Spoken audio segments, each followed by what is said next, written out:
I'm Paul Perello, and welcome to the Philly Factor. There is a new study out that shows that most parents and teachers are concerned about the school readiness of America's youngest children. The study was conducted by PNC Financial Services Group, but for those parents who worry that their children don't know the alphabet, numbers, or colors before kindergarten, the findings may come as a surprise. In fact, teachers say they value social skills, such as following rules and directions, being able to play and share well with others, over academic skills as a better predictor of children's success in school. Well, here to discuss this new study, we are very pleased to have with us, first of all, Mr. William Mills, PNC President for Philadelphia and Southern New Jersey, and Dr. Barbara Wasik, PNC Professor of Early Childhood Education, also Professor at Temple University. And I'd like to welcome you both to the Philly Factor. Thanks for having me. Bill, if I may, the first question many people will probably say is, why is a bank, a major institution like PNC, getting involved in a study like this? Well, we've always been a charitable corporation. Our foundation has long been involved in the arts and culture and so on. And about 4 years ago, we decided to direct our attention more toward education, and specifically early childhood education. It's, as the survey points out, and as many people, and Barbara will point out later as we go along, this is really a crucial part of education in America today. And as a major employer and as a major corporate citizen, we decided to embark on a $100 million investment over the next 10 years to move early childhood education along, especially in Pennsylvania and the other states that PNC is involved in. And that is part of the whole PNC Grow Up Great program? It's exactly right. PNC Grow Up Great, as I said, is a $100 million investment in early childhood education, where the company is involved with different programs that we're doing. We're involved in advocacy, volunteerism, and so on, to highlight the challenges that our society faces over early childhood education and preparation for school. Mm-hmm.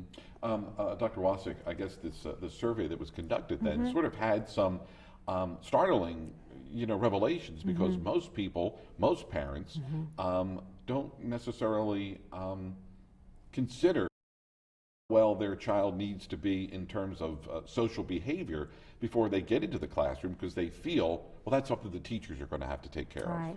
Right. Well, it kind of makes sense in some ways, because if you have children in a classroom who are not paying attention, who are not able to get along with one another, how can you possibly learn? So although I think a major focus is on academics as kids head into preschool and to kindergarten, without the social emotional development that's there, kids can't take advantage of the learning environment. So the teachers, as the survey points out, find it extremely important that kids can follow directions, can be able to share things, and again, be able to negotiate with one another in the classroom so that learning can occur.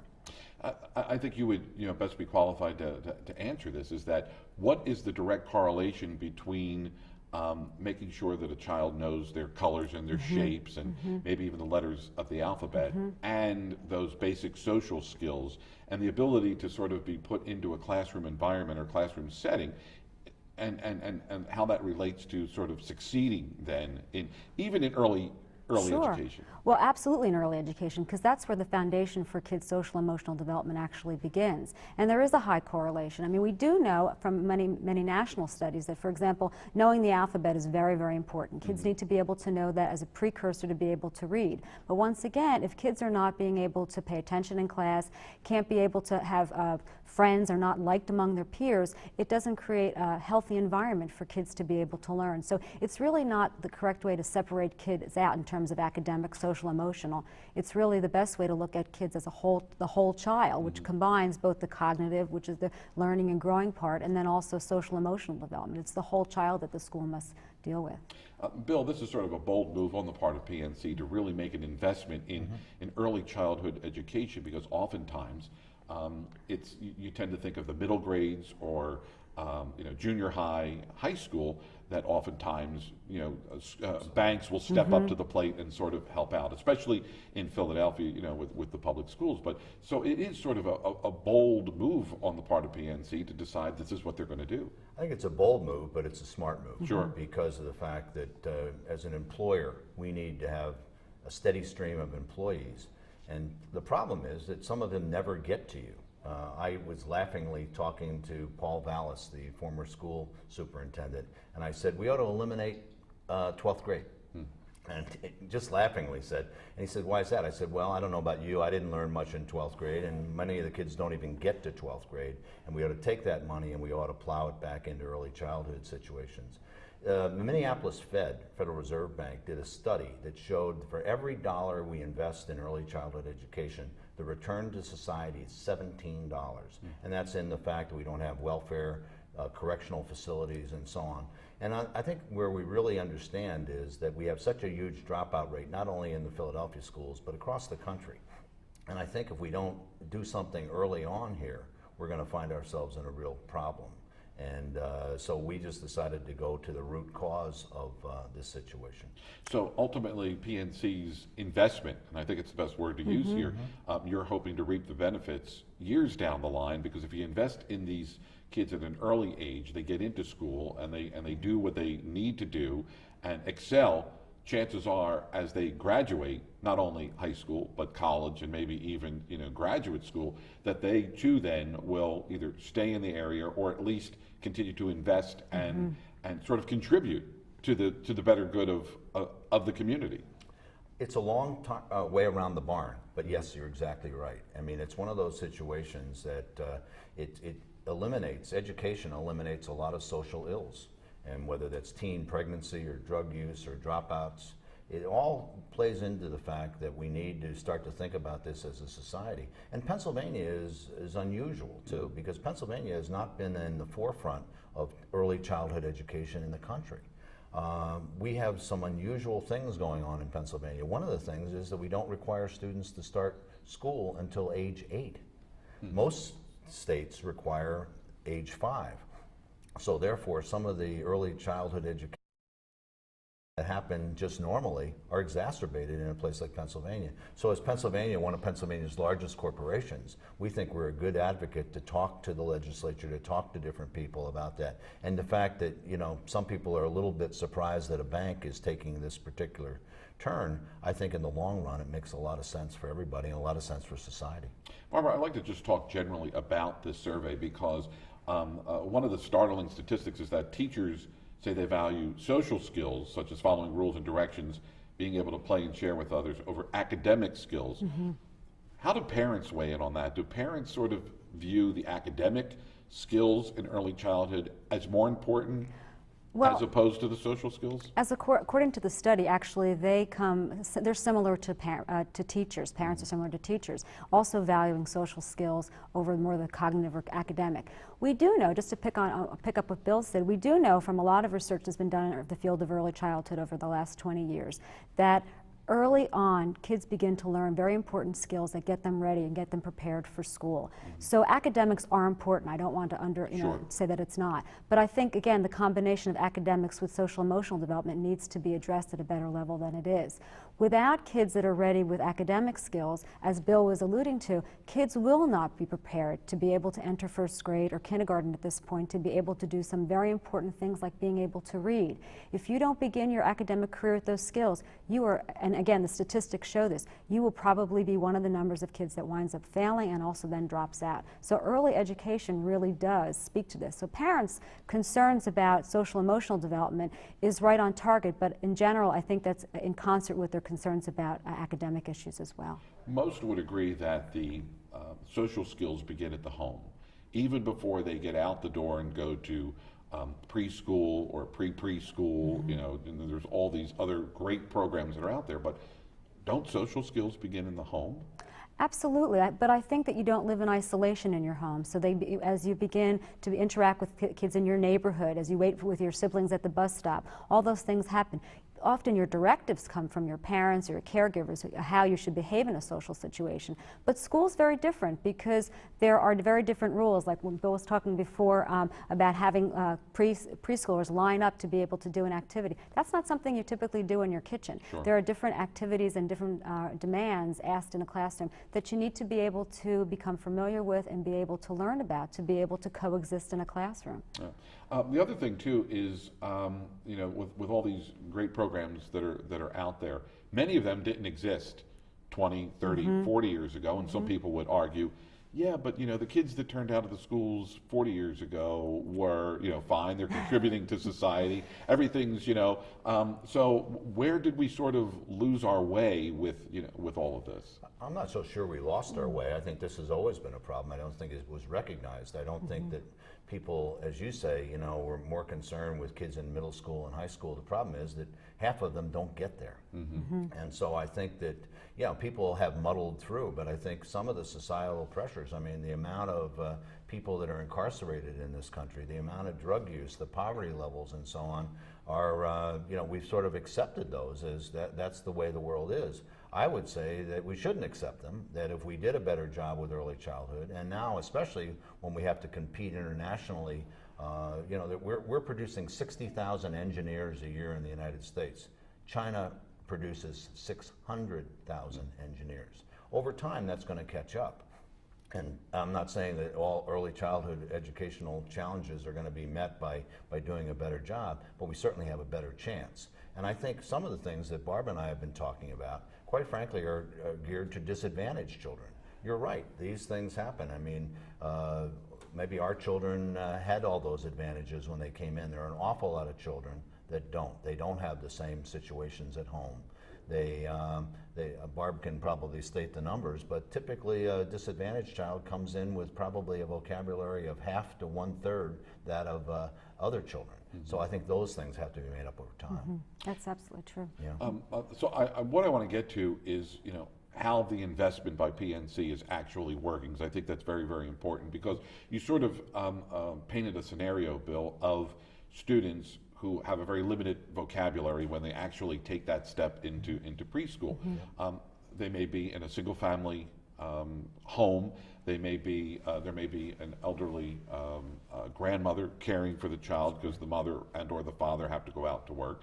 So the child's behavior in the home is sort of, I'll use the word stunted. I don't know if that's the right word to use, but sort of impacted, that they're not getting everything out of a typical, that nuclear family of the 60s where everybody, was, mother, father, 2.5 kids and 1.5 dogs, sort of with the white picket fence. That's not society today. And so these kids are sort of at a disadvantage. So I guess the key is to get them into programs, Barbara, where they can sort of get the social skills and the behavioral skills to sort of get prepared for bigger and better things. Is that where the PNC investment kicks in now? Is that you're investing your money in programs that you're able to do more outreach and get more kids involved earlier than maybe 5, 10, 20 years ago? Well, I think, when we first started off and I thought of the number of $100 million that we were going to give there, I thought we could cure all the ills, but that doesn't appear to be the case. What it does do, it enables us to do a number of things, especially in this region, that affords us the ability to move the ball down the field a little bit. We're doing things. Many of those children that you talked about have no books in their homes whatsoever. We're getting involved in putting those books into their homes. We have 3 projects here in the Delaware Valley that we're very interested in. One in North Philadelphia, which is geared toward math, which is one of my great loves. Another one that's over in New Jersey, which deals with literacy issues. And then one, which is maybe the most interesting one of all, is out in Coatesville, Pennsylvania, that deals with social and emotional issues of children that are going through. I think one of the other things that we've invested in is Barbara. Quite frankly, the PNC Professorship of Early Childhood Education Barbara holds that seat at Temple University. And it's very important because we need to train teachers that understand the issues going forward of these children that have challenges. And I think this is the kind of thing that we've got to go forward on, or we're going to find ourselves in a worse pickle, more drug usage, more dropouts, more everything that we've talked about. Barbara, how do you then sort of reach out to your colleagues, teachers at Temple, or teachers in general, who may have come out of school with a mindset of, this is how we do it, this is the way it's always been done, and maybe, you could sort of look outside the box a little bit, but this is sort of a revolutionary way to approach education. So how now, as you being the chair of this program, how do you reach out to your colleagues and sort of get the word out to them that this is sort of a new approach? Well, the students are very open to this, actually, especially if you spend any time in in particular in elementary school, but more so in a preschool classrooms, they know that there's a need for the issues, especially that the survey has brought to our attention with regard to social emotional development.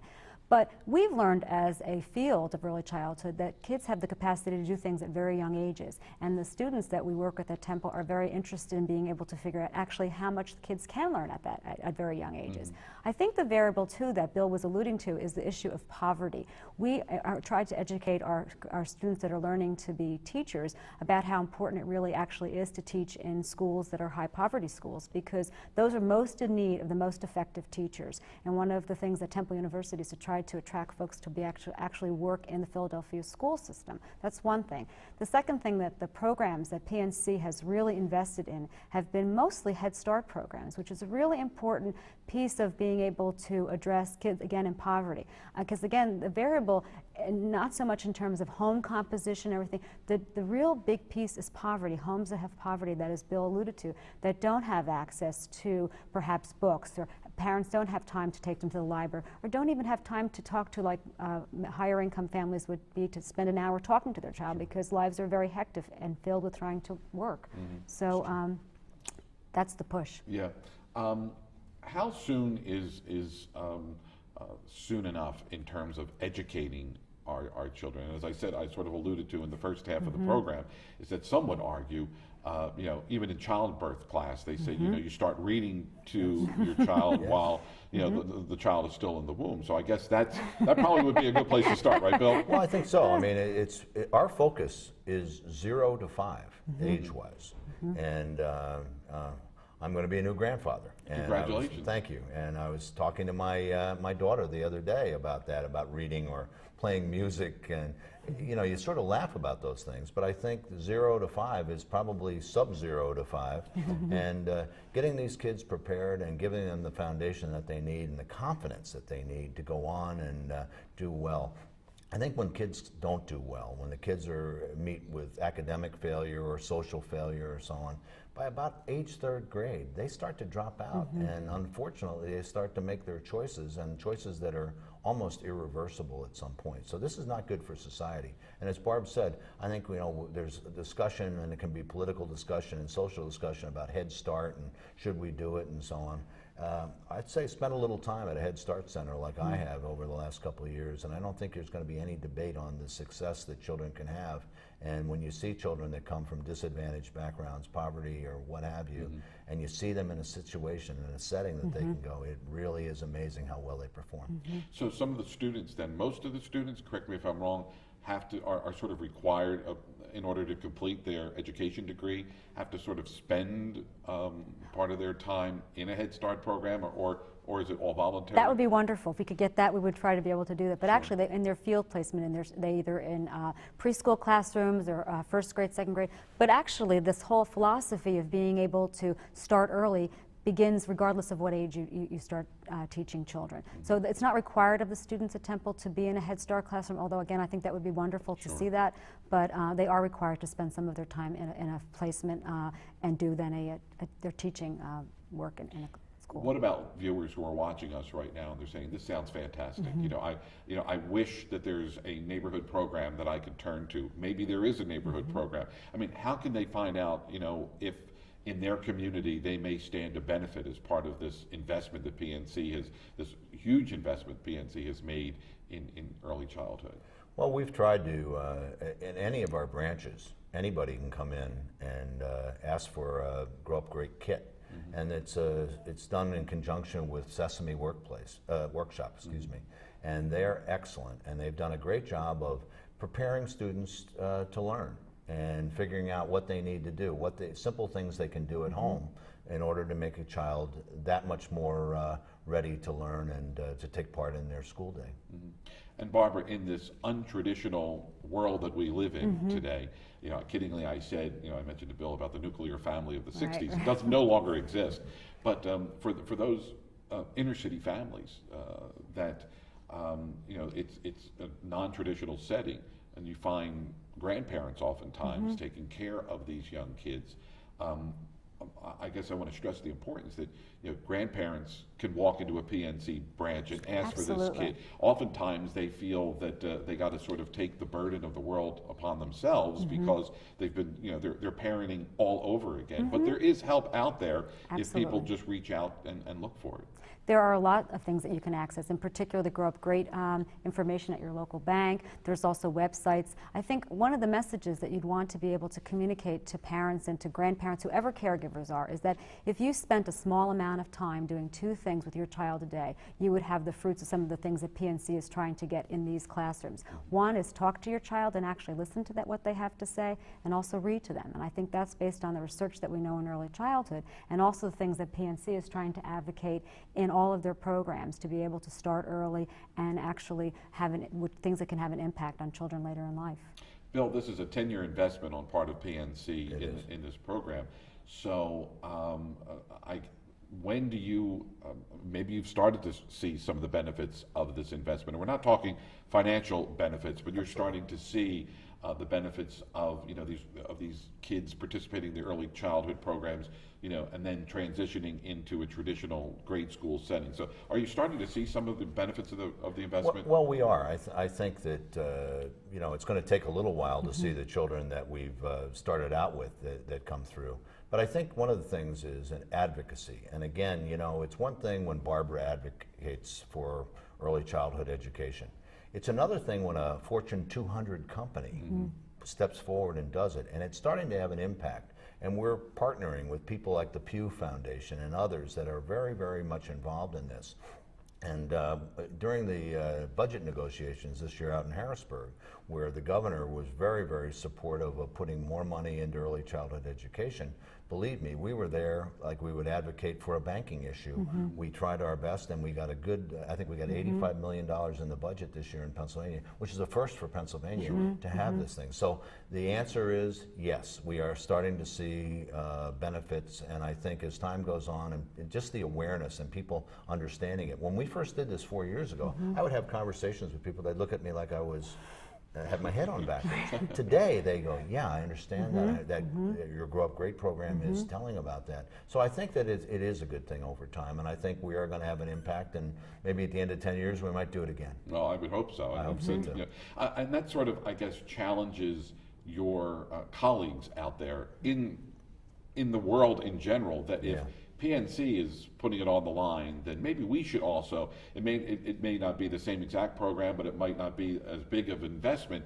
But it's sort of an eye-opening experience to other corporations that are out there, that if PNC is out front doing this, we should be following in their footsteps and doing sort of also putting it on the line. Well, I think that's right. I mean, that could be a whole other program Sure. about corporate philanthropy. But I'm a great believer in it. I think that you do have to give back, and we are a corporation. We're not a charitable foundation. We're a corporate foundation that does charitable things, and we've chosen a particular area. And I don't care what that area, whether it's literacy or anything. Every corporation needs to give back because they all have employees who have children who have all sorts of issues. So I don't think enough corporations do it, but yes, I would hope that that's part of it, that people say, wow, PNC is making a difference, and therefore maybe my company can make a difference in some fashion or another. Sure.